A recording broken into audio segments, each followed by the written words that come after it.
L'histoire que nous allons vous raconter aujourd'hui donne vraiment matière à réflexion. L'amitié de l'ex-mari, bouleversée par une rencontre inattendue dans un club de karaoké, est-elle vraiment trop lourde à porter? Que s'est-il passé exactement?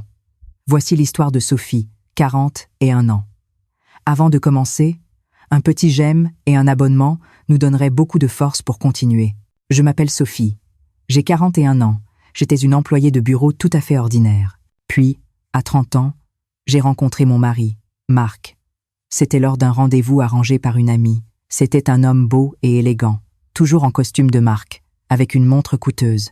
Un joli nom, moi, c'est Marc. C'est ainsi que notre histoire a commencé. Nous nous sommes fréquentés naturellement, sommes allés au cinéma, au restaurant. Et un jour, Marc m'a fait sa déclaration, ce qui a mené au mariage. Les parents de Marc étaient très heureux que leur fils unique se marie enfin. La cérémonie de mariage fut grandiose. Après le mariage, Marc m'a dit « Sophie, et si tu arrêtais de travailler? Je gagne suffisamment pour nous deux.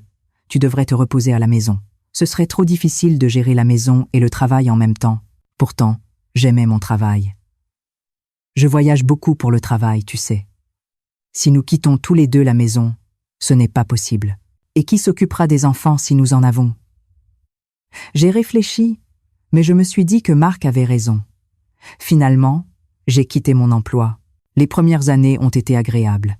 Marc était très attentionné. Il me donnait beaucoup d'argent pour les dépenses courantes, m'offrait des sacs de luxe, et nous partions souvent en voyage à l'étranger. Je passais mon temps à cuisiner, faire le ménage et m'occuper de Marc. Mais il y avait un problème, nous n'arrivions pas à avoir d'enfants. Chérie, et si on allait voir un médecin? J'ai suggéré cela après 3 ans de mariage. Oui, allons-y. Nous y sommes allés. Et j'ai appris que j'avais des difficultés à concevoir. Le médecin m'a dit « Une grossesse naturelle semble quasi impossible. Je vous conseille la FIV. » Nous avons tenté la FIV 5 fois. 5 échecs. Chaque tentative coûtait énormément cher. Après le 5e échec, Marc m'a dit « Sophie, arrêtons-nous là. C'est trop épuisant. Ne pourrions-nous pas vivre juste tous les deux? Je suis désolée. C'est de ma faute. » Non, ce n'est la faute de personne. Jusqu'alors, Marc était resté chaleureux. Il me serrait dans ses bras, me disant que tout allait bien. Mais c'est à partir de ce moment que les choses ont commencé à changer. Vers la 7e année de notre mariage, Marc a commencé à faire beaucoup d'heures supplémentaires. Il rentrait aux aurores 3 ou 4 nuits par semaine. « Chérie, pourquoi rentres-tu si tard ces derniers temps? J'ai beaucoup de dossiers. Mon cabinet d'avocat est très occupé en ce moment. Même le week-end, il sortait sans cesse pour des réunions de golf ou autres. Le temps qu'il passait avec moi diminuait de plus en plus. Puis, vers la 8e année, Marc a subitement commencé un régime. Il s'est inscrit à la salle de sport, a pris un coach, s'est acheté de nouveaux vêtements et un parfum très cher. « Chérie, pourquoi te pomponnes-tu autant? Il faut bien que je m'entretienne, non? Pour un avocat, l'image est importante. » Mais je trouvais cela étrange. Marc laissait toujours son téléphone écran vers le bas. Il l'emmenait même aux toilettes et, lorsqu'il téléphonait, il s'enfermait dans la chambre. Les soupçons commençaient à naître. Un jour, pendant que Marc prenait sa douche, j'ai regardé son téléphone. Le mot de passe était ma date de naissance. J'ai ouvert les messages et j'en ai trouvé un provenant d'une femme, enregistré sous le nom de Léa. « C'était merveilleux hier, mon chéri. À très vite. Gros cœur. » Mon cœur s'est effondré. J'ai remonté le fil de la conversation. Il y avait des photos. Un selfie d'une jeune femme d'une 20aine d'années, avec Marc, pris dans une chambre d'hôtel. Mes mains tremblaient. Les larmes me sont montées aux yeux. Ce n'est pas possible, c'est un mensonge. Mais en voyant les messages, c'était une certitude. Il la voyait depuis 2 ans. Hôtel, voyage, cadeau. Marc est sorti de la douche. « Chérie, qu'est-ce que c'est que ça ?» J'ai brandi le téléphone. Son visage s'est figé. « Comment oses-tu regarder mon téléphone? Ton téléphone, c'est le téléphone de mon mari. Qui est Léa ?» Marc a soupiré. « Sophie, je vais être honnête. Je vois Léa en ce moment. »« Quoi? En fait, je la vois depuis 2 ans. Tu es fou? Tu me dis ça avec autant de désinvolture? » Sophie, je n'avais pas le choix. « Comment est notre mariage? C'est la routine, non? Pas de conversation, pas de plaisir. C'est une raison pour me tromper? Et pour être honnête, je voulais un enfant. Mais tu ne peux pas m'en donner. J'ai eu du mal à croire ce que j'entendais. Tu te rends compte de ce que tu dis? C'est la vérité. J'ai 45 ans. Je veux encore avoir un enfant. Léa est jeune et en bonne santé. Elle peut avoir des enfants. Tu es vraiment le pire. Sophie, nous devrions divorcer. Quoi? Je veux divorcer. Je me suis effondrée. Nous avions vécu ensemble pendant 10 ans. C'était ça notre fin? Il allait me laisser tomber parce que je ne pouvais pas lui donner d'enfant? Très bien. Divorçons. Aïe, je dis en pleurant. Mais je veux une juste part du patrimoine. J'ai pris soin de toi pendant 10 ans. Marc a ricané. La part du patrimoine? Qu'est-ce que tu as fait à part rester à la maison sans rien faire? M'occuper de toi? C'est ne rien faire? Quoi qu'il en soit, je ne te donnerai pas beaucoup. Sais-tu combien je gagne par an? J'ai gagné tout ça, grâce à mes propres efforts. Faisons-le légalement. Je vais prendre un avocat. Fais-le. Mais tu n'as pas d'argent. Comment vas-tu payer un avocat? Je n'ai pas pu répondre. C'était vrai que je n'avais pas d'argent. Je n'avais presque rien sur mon compte après ne pas avoir travaillé pendant 10 ans. Cette nuit-là, j'ai appelé ma mère.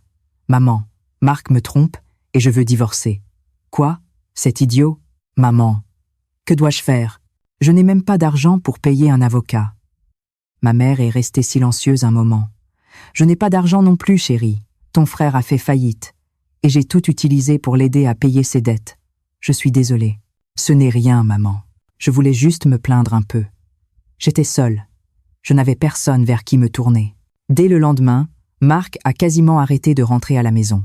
Quand il rentrait, il ne me parlait pas, allait dormir dans sa chambre et repartait. Il ne me donnait plus d'argent. Il avait bloqué toutes mes cartes. Je n'avais plus de quoi vivre.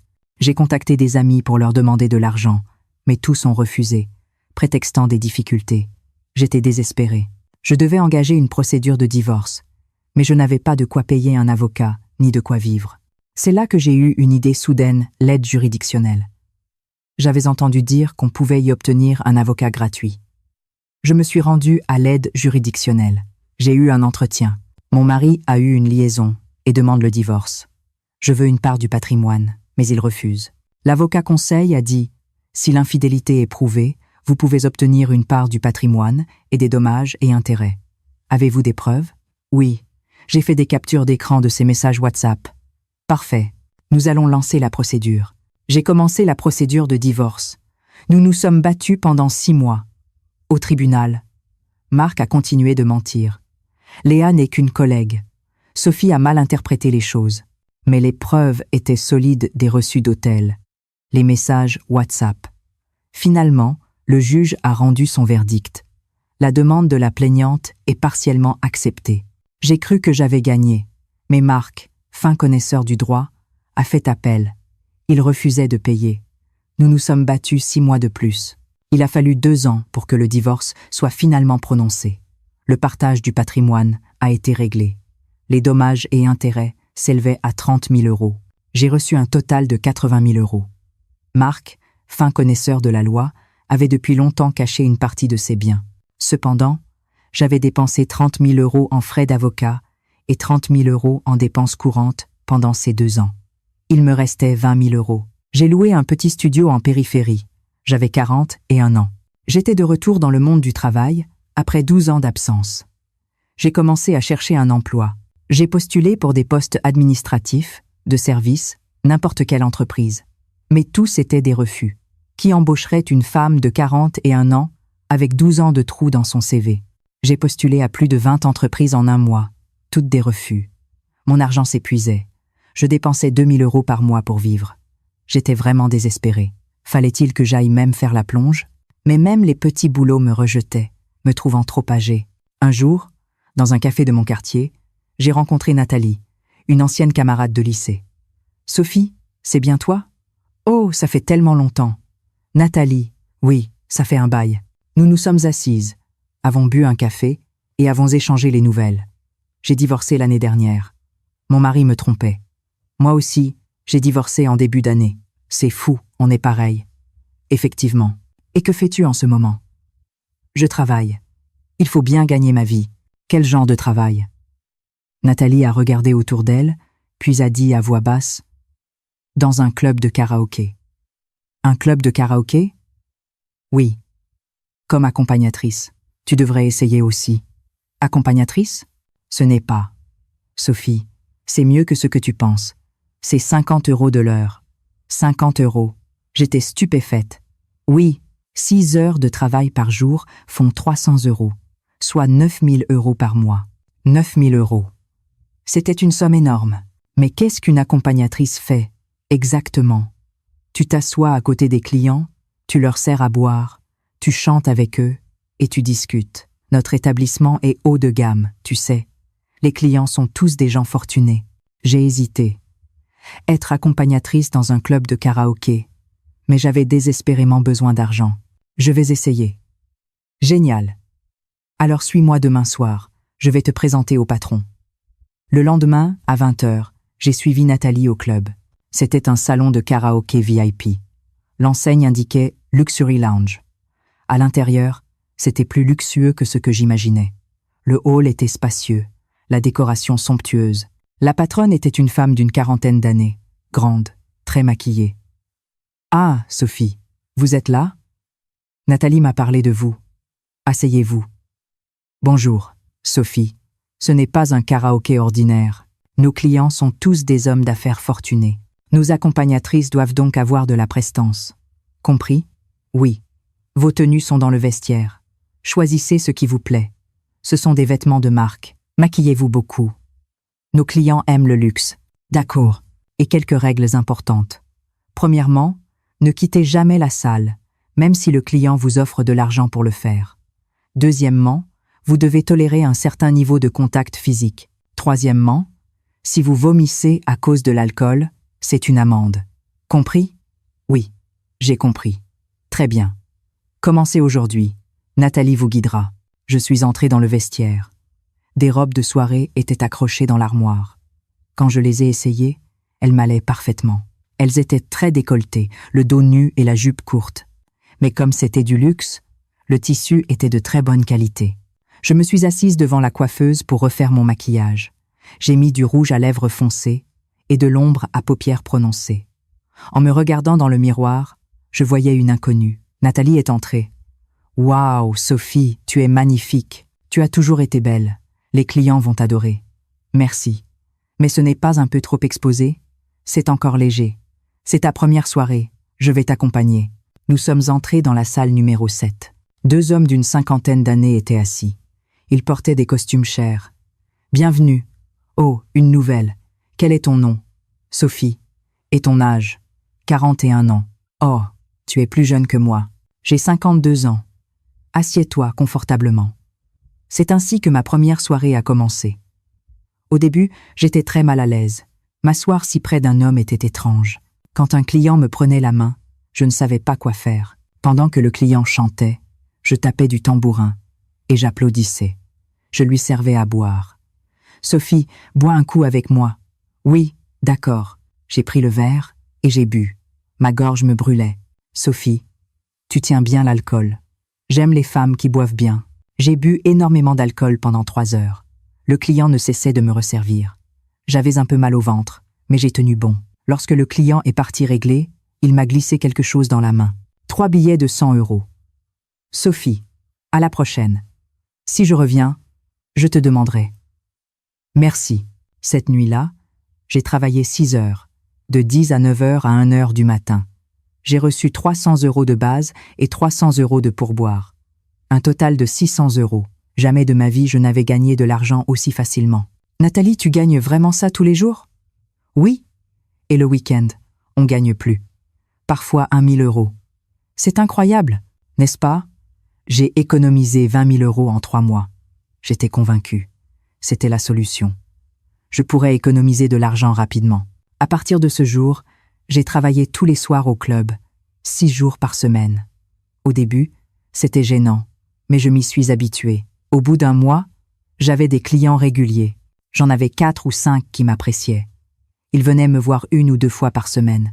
Mon revenu mensuel était de 12 000 €. 9 000 € de salaire de base et 3 000 € de pourboire. Après impôts, je touchais environ 10 000 €. J'économisais 8 000 € par mois, ne dépensant que 2 000 €. En 3 mois, j'avais mis de côté 24 000 €. C'était un vendredi soir, vers 23 h. La patronne m'a appelé. Sophie, va en salle 3. Nous avons un client VIP. Un VIP? Oui. Un homme très riche. Sois impeccable. J'étais nerveuse. J'ai refait mon maquillage, mis du parfum et me suis dirigée vers la salle 3. J'ai frappé et j'ai ouvert la porte. Bienvenue. La salle était faiblement éclairée. La décoration était luxueuse. Un seul homme était assis sur le canapé. Je ne voyais pas bien son visage. Il portait un costume cher et sa montre de luxe brillait à son poignet. « Asseyez-vous » a dit l'homme. Sa voix m'était familière. Où l'avais-je entendu? Je me suis assise et j'ai regardé l'homme. Il a tourné la tête vers moi. À cet instant, mon souffle s'est coupé. Sophie? Théo?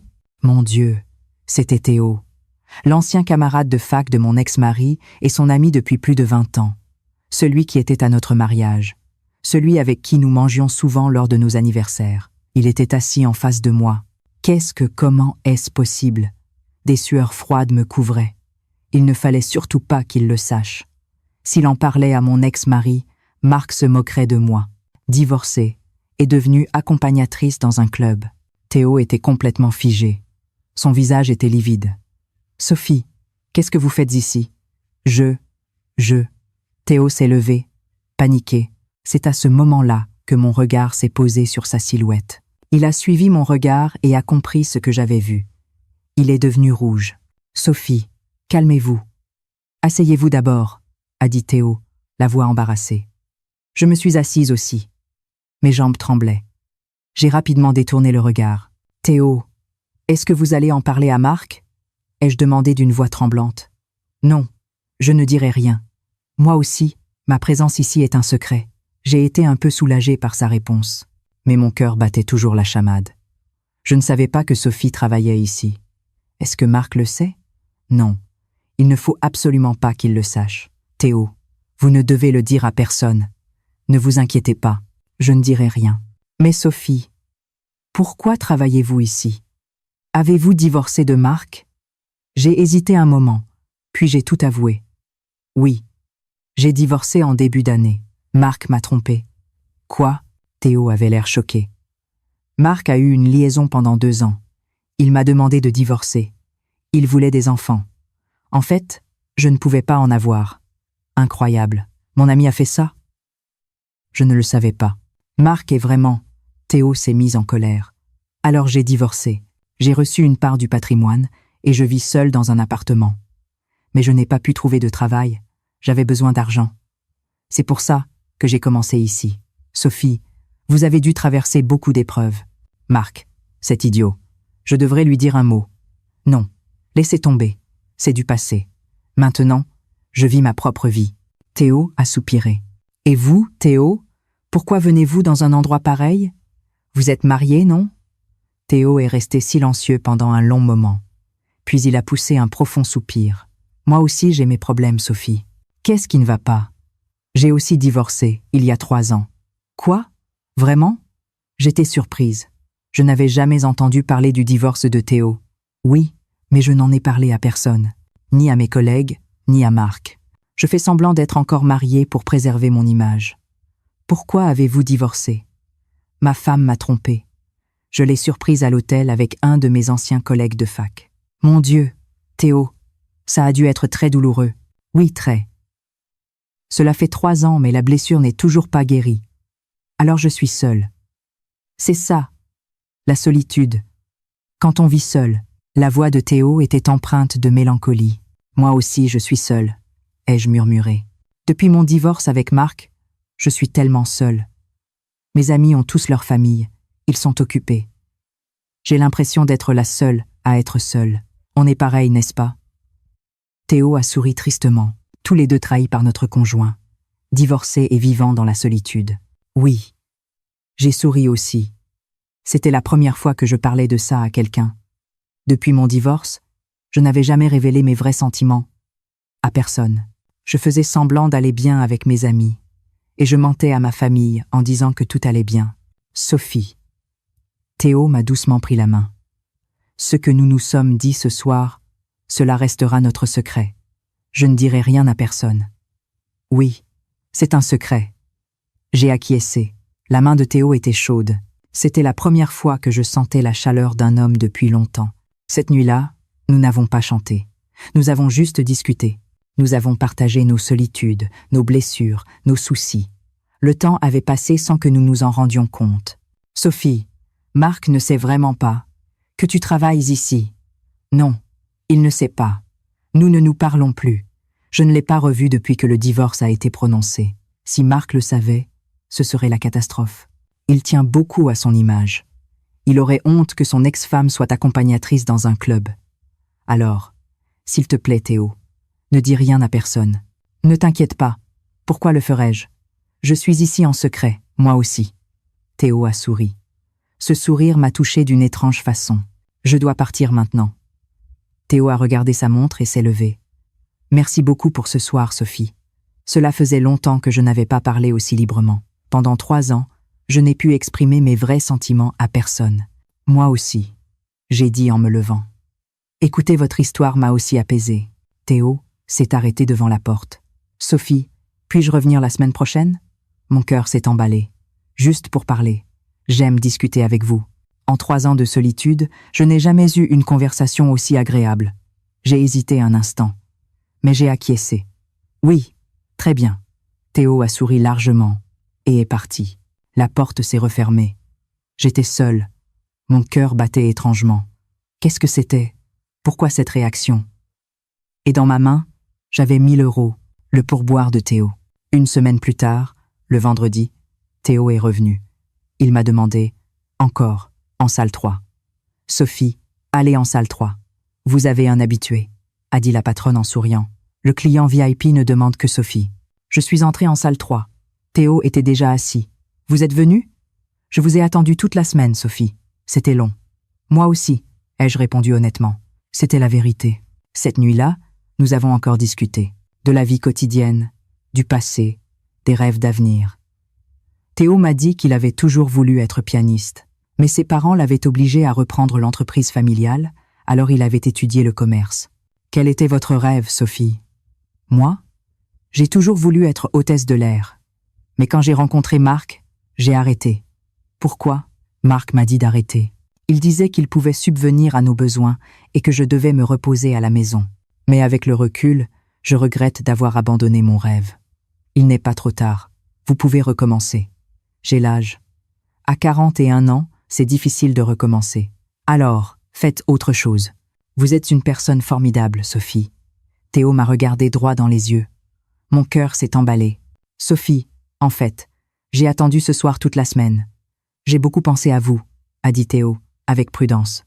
Moi aussi, ai-je répondu. C'était mon sentiment sincère. J'avais pensé à Théo toute la semaine. Son visage me revenait au travail. Et la nuit, je pensais à lui. C'est ainsi que nous avons partagé nos pensées et nos sentiments. Théo a continué à venir me voir, chaque vendredi, puis le vendredi et le samedi. Il demandait toujours la salle 3, et moi. Les autres clients partaient au bout d'1 heure, mais Théo restait toujours plus longtemps.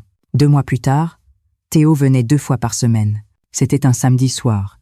Théo avait bu un peu plus que d'habitude. « Sophie, j'ai quelque chose à vous avouer. »« Quoi donc ?»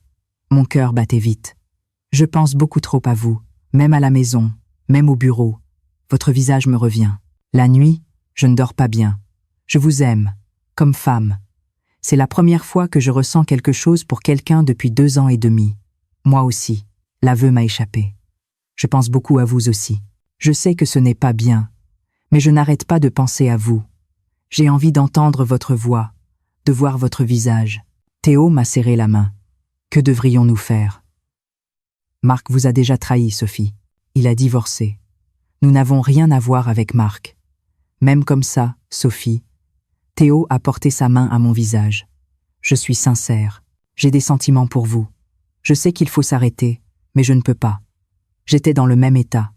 Mon cœur avait déjà basculé. Théo s'est lentement rapproché. J'ai fermé les yeux. Au contact de nos lèvres, un frisson m'a parcouru tout le corps. C'était le premier baiser en 2 ans. Je n'avais rencontré aucun homme depuis mon divorce. Théo m'a serré fort dans ses bras. Mon cœur tambourinait. « Sophie, voulez-vous qu'on aille quelque part ce soir ?»« Où ?» J'avais le souffle coupé. Un endroit calme. Juste nous deux. Je veux passer la nuit avec vous, Sophie. J'ai compris ce qu'il voulait dire, mais je ne pouvais pas refuser. J'étais aussi attirée par Théo. Oui. Allons-y. En quittant le club, main dans la main avec Théo, mon cœur battait à tout rompre. Ce n'était pas bien, mais je ne pouvais pas m'arrêter. Nous avons pris un taxi pour un hôtel de luxe. Sophie, c'est un hôtel où je vais souvent. C'est calme et agréable. Théo a fait le check-in à l'accueil et nous avons pris l'ascenseur. C'était une suite. En entrant, c'était vraiment spacieux et luxueux. On voyait toute la ville à travers la baie vitrée. C'est beau, n'est-ce pas? C'est magnifique. Je me suis tenue près de la fenêtre, regardant la ville. C'est alors que Théo m'a serré par derrière. « Sophie, vous êtes sûre que ça va ?»« Oui, je le veux aussi. » Mais à ce moment-là, j'ai été saisie par la révélation de sa présence physique. Une présence à la fois intense et troublante. C'était la confirmation de l'intensité que j'avais déjà perçue. « Sophie, vous avez peur ?» Théo a regardé mon visage, inquiet. Pour être honnête, j'avais peur. Je vais y aller doucement. Théo était très prudent. « Est-ce que ça va maintenant ?»« Oui. Allez-y doucement. » Théo est entré lentement. Très lentement. Il est resté immobile et a attendu. Au bout d'une dizaine de minutes, je m'y suis habitué. Ça va maintenant. Vraiment? Je peux bouger lentement? Oui. Théo a commencé à bouger lentement, puis de plus en plus vite. Et là, j'ai ressenti une plénitude et une intensité que je n'avais jamais connues, une sensation que je n'avais jamais ressentie avec mon ex-mari. Ah, c'était ça, la véritable connexion. C'était la première fois que je ressentais cela. J'avais l'impression d'avoir de l'électricité dans tout le corps. Sophie, je suis heureux. C'est la première fois de ma vie que je suis aussi heureux. Moi aussi. C'est la première fois que je ressens ça. Vraiment la première fois. Nous nous sommes aimés plusieurs fois cette nuit-là. Vers 4 heures du matin, nous étions allongés, serrés l'un contre l'autre. Sophie, vous ne regrettez rien. Absolument rien. Et vous, Théo? Moi non plus. C'était la meilleure nuit de ma vie. Je n'ai jamais ressenti ça. Moi non plus. Avec mon ex-mari, je n'ai jamais rien ressenti. C'est la première fois que je ressens ça vraiment. Après cette nuit, notre relation a complètement changé. Nous nous voyions tous les vendredis et samedis. Nous restions 1 heure au club, puis nous allions à l'hôtel. 3 mois plus tard, Théo a dit, très sérieusement, « Sophie, je suis sérieux. » « Quoi ?»« Je veux vivre avec vous, Sophie. Devenir officiellement un couple, et plus tard, nous marier. » J'ai regardé Théo, surprise. « Théo, mais Marc est votre ami. Que se passera-t-il si Marc le découvre? » « Marc vous a trahi, Sophie. Il a eu une liaison et a divorcé. Il est du passé, ça n'a pas d'importance. Même comme ça, que diront les gens? Que je sors avec l'ami de mon ex-mari? Ça n'a pas d'importance. L'important, c'est que nous soyons heureux. Sophie, je suis sincère. Je veux passer ma vie avec vous. » J'ai hésité longuement. Sortir officiellement avec Théo, aller jusqu'au mariage. Réfléchissez-y lentement. Théo m'a serré la main. Quel que soit votre choix, je serai toujours là pour vous, Sophie. Je vous attends. Mais la semaine suivante, l'inattendu est arrivé. Un mercredi après-midi. J'étais en train de faire le ménage chez moi quand la sonnette a retenti. Qui était-ce? Je n'attendais aucun colis. J'ai entendu frapper à la porte. Pensant que c'était un livreur, j'ai ouvert. Mon souffle s'est coupé. C'était mon ex-mari. Ça fait longtemps, Sophie, son sourire narquois, que j'aurais voulu oublier, était là. Comment avez-vous trouvé mon adresse? Il a mis ses mains dans ses poches et a dit nonchalamment. J'ai voulu t'appeler, mais ton numéro avait changé. Alors j'ai trouvé l'adresse. J'ai eu un frisson dans le dos. Il n'avait aucune raison de venir ici. Qu'est-ce que vous voulez? Juste te saluer et me faire rendre la bague que ma mère t'a donnée. Il a souri de travers et a regardé à côté de lui. Une jeune femme se tenait à ses côtés. Une expression soignée, mais trop froide. Voici Léa. Ma femme. Nous nous sommes mariés la semaine dernière. J'étais stupéfaite un instant. Félicitations, ai-je réussi à dire. Merci. Il a hoché la tête et a ajouté. Honnêtement, j'aurais pu t'appeler, mais j'ai pensé que c'était mieux de te voir en face. Je voulais te mettre au courant de quelque chose. De quoi s'agit-il? Il Arikane. Tu travailles, à ce qu'il paraît? Je travaille, oui. Dans un club de karaoké, à ce qu'on m'a dit. Il a ri à voix basse, exprès. Un de mes contacts t'a vu, habillée de façon bizarre, assise à côté des clients, en train de leur servir à boire. La femme à côté de lui a souri. J'ai entendu ça aussi. Je n'y croyais pas, mais c'était vrai. Je n'ai rien dit. Honnêtement, c'est un choc, a continué Marc. Même si nous sommes divorcés, tu as été mon ex-femme. Ce n'est pas très agréable que les gens parlent de toi. Ça ne vous regarde plus. Il a ricané. Bien sûr que si. Regarde, tu connais beaucoup de mes amis, n'est-ce pas? Si ce genre d'histoire se répand, ça me retombe dessus. Alors, ne traîne pas autour de mon entourage. Il a soudain baissé la voix. Je te demande sincèrement, Sophie, ne traîne pas autour de mon entourage. Si tu croises des gens que je connais, ça me met dans l'embarras. Léa a soupiré, l'air de rien. Chérie, ça suffit. Ne perds pas ton temps avec ce genre de personnes. Mon ex-mari a hoché la tête. D'accord, allons-y. J'ai rendu la bague que mon ex-belle-mère m'avait donnée. Mon ex-mari l'a reprise et, juste avant de franchir le seuil, il s'est retourné et a dit « Il y a comme une odeur de bas-fond, Sophie. Même quand on tombe tout en bas, il faut garder sa dignité. Tu n'étais pas comme ça. Alors, arrête ce travail, ne serait-ce que pour ma réputation. It's very way. » C'était la phrase la plus cruelle. Qu'il s'inquiète de sa réputation. Il faisait semblant de s'inquiéter pour moi tout en me rabaissant complètement. Quand la porte s'est refermée, mes jambes se sont dérobées. Je suis restée assise par terre, prostrée. Mon cœur battait la chamade, mes doigts tremblaient. Cette nuit-là, j'ai finalement appelé Théo. Ma main tremblait. Théo, c'est la catastrophe. Qu'est-ce qui se passe? Marc est venu chez moi aujourd'hui. Il sait où je travaille. Quoi? Comment? Qui lui a dit que tu travaillais dans un club? Un long silence s'est installé au bout du fil. Sa respiration était légèrement haletante. Sophie, peut être qu'il est au courant pour nous? Pas encore, j'espère. Mais j'ai eu une drôle de sensation. Il était tellement méprisant. Il faut vraiment être prudent maintenant, n'est-ce pas? Il ne faudrait pas que Théo soit touché par ça. Il a poussé un long soupir et a dit d'une voix grave « Ce n'est pas grave. S'il le découvre, ce n'est pas grave. Nous n'avons rien fait de mal. » Cette phrase m'a étrangement touché le cœur.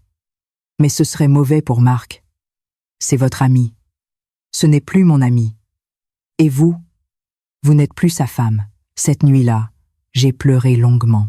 Non pas de peur, mais parce que c'était si nouveau d'avoir quelqu'un qui prenait ma défense. Quelques jours plus tard, Théo m'a dit calmement « Sophie, arrête le club. Il est temps d'arrêter. » Mais comment je vais vivre? Je vais m'en occuper. À la place, créons notre propre espace. Peu de temps après, Théo a loué un petit appartement. C'était notre refuge. Là, nous cuisinions, regardions des films et parlions de nos vies passées tard dans la nuit. C'était très dur à ce moment-là. Je sais, je l'ai vu. Marc a été cruel avec vous. Chacune de ses paroles me touchait profondément. Ce n'était pas de la pitié, c'était de la sincérité. Environ 6 mois plus tard, Théo m'a dit « Sophie, ne nous cachons plus. Je veux que nous sortions officiellement ensemble. » Mais Marc, s'il le sait, même s'il le sait, il doit le savoir, un jour ou l'autre. Une semaine plus tard, il a rencontré Marc. Et cette nuit-là, il m'a dit « Sophie, je lui ai tout dit. » Quoi? À propos de nous? Mais pourquoi? Je devais le faire. Je lui ai dit que je t'aimais. Dès ce jour, j'ai reçu des appels incessants de Marc. C'est vrai ce qu'il a dit? Toi et Théo? Tu n'es même pas une femme. Les insultes continuaient, mais mon cœur est resté étrangement calme. Ces paroles n'avaient plus le pouvoir de me déstabiliser. 1 an plus tard, nous nous sommes mariés en toute discrétion. Il n'y avait presque pas d'invités.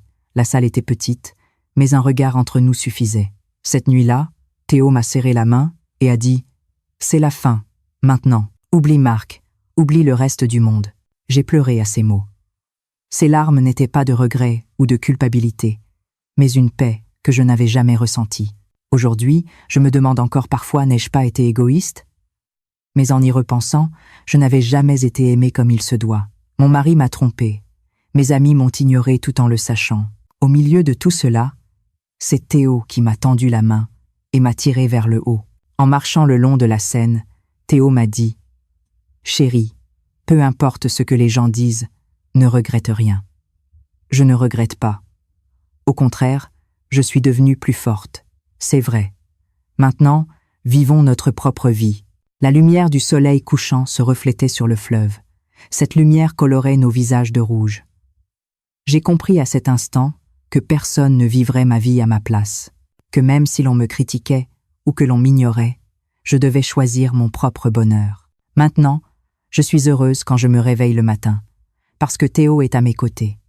Je suis heureuse quand nous mangeons, quand nous nous promenons. Quand je suis dans les bras de Théo la nuit, je me dis « Ah, je suis enfin aimée comme il se doit. C'est ça, le véritable amour. » Y a-t-il parmi vous des personnes qui se sentent seules, qui ont été trahies par leur conjoint, qui vivent difficilement après un divorce? Ayez du courage. Choisissez votre propre bonheur, et non les critères du monde. Le soleil se couchait, mais notre vie ne faisait que commencer. Ayez du courage, vous aussi, le courage d'aimer vraiment, le courage de surmonter le regard des autres. Ce courage changera votre vie. Je ne regrette rien, absolument rien, parce que ce choix a été la meilleure décision de ma vie. Merci d'avoir regardé. N'oubliez pas le j'aime et l'abonnement.